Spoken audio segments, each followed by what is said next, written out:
নমস্কার, আমি এখন দাঁড়িয়ে আছি দর্জিপাড়া মিত্রবাড়িতে। এই মিত্রবাড়ির অবস্থান হলো দর্জিপাড়া স্বাস্থ্য কেন্দ্রের ঠিক বিপরীতে। দর্জিপাড়ায় আরো একটি মিত্রবাড়ি আছে, তবে সেই মিত্রবাড়ির গল্প আমি অন্য ভিডিওতে বলবো।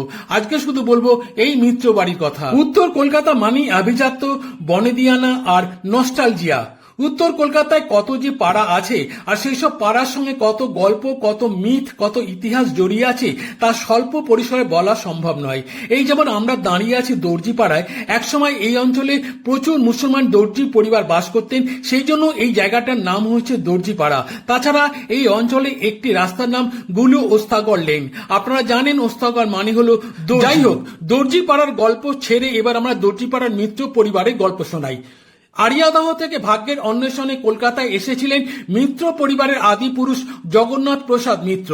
তার নাতি দুর্গাচরণ মিত্র ছিলেন নবাব সিরাজদৌল্লার রত্ন সরবরাহকারী।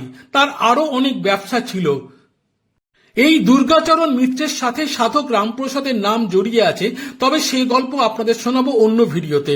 আমরা মিত্রবাড়ির ভেতরে ঢুকে পড়েছি। আপনারা দেখতে পাচ্ছেন চৌকোনো উঠোন মাঝখানে, আর তিন দিকে রয়েছে তিনতলা প্রাসাদ সম বাড়ি। বাড়িটিকে ফুল আর আলো দিয়ে সাজানো হয়েছে, আর সামনে দেখতে পাচ্ছেন 5 খিলানযুক্ত ঠাকুর দালান উঁচু ভিতের ওপর অবস্থিত। দুর্গা দালানটিকেও আলো আর কাপড় দিয়ে সাজানো হয়েছে, আপনারা দেখতে পাচ্ছেন। আর মাঝখানে খিলানে রয়েছে মায়ের সিংহাসন, সেখানে মায়ের মূর্তি স্থাপন করা হয়েছে। মিত্রবাড়ির মাতৃমূর্তির একটি বৈশিষ্ট্য রয়েছে, মায়ের পেছনে যে চালচিত্র রয়েছে তার 3টি চূড়া রয়েছে, একে বলা হয় মঠচৌরি চালচিত্র। আর মায়ের সামনে যে সিংহ রয়েছে, সেই সিংহের মুখটি অনেকটা ঘোড়ার মতন দেখতে। এই বাড়িটি নীলমণি মিত্রের বাড়ি নামে পরিচিত। আগে আপনারা যে দুর্গাচরণ মিত্রের কথা শুনেছেন, সেই দুর্গাচরণ মিত্রের ভাইপো হলেন এই নীলমণি মিত্র। এই নীলমণি মিত্রের নাতি হলেন রাধাকৃষ্ণ মিত্র। তিনি ছিলেন তখনকার দিনের নামকরা ব্যবসায়ী ও গণ্যমান্য ব্যক্তি। তিনি ছিলেন আবার রামদুলাল সরকারের জামাই।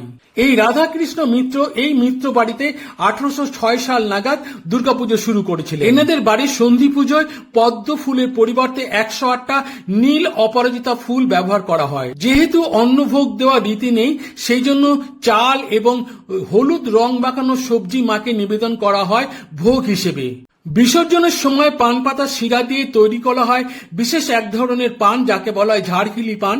সেই ঝাড়খিলি পান প্রতিটি মূর্তির হাতে দেওয়া হয়। বন্ধুরা, এতক্ষণ ভিডিওটি ধৈর্য ধরে দেখার জন্য অসংখ্য ধন্যবাদ। ভালো থাকবেন।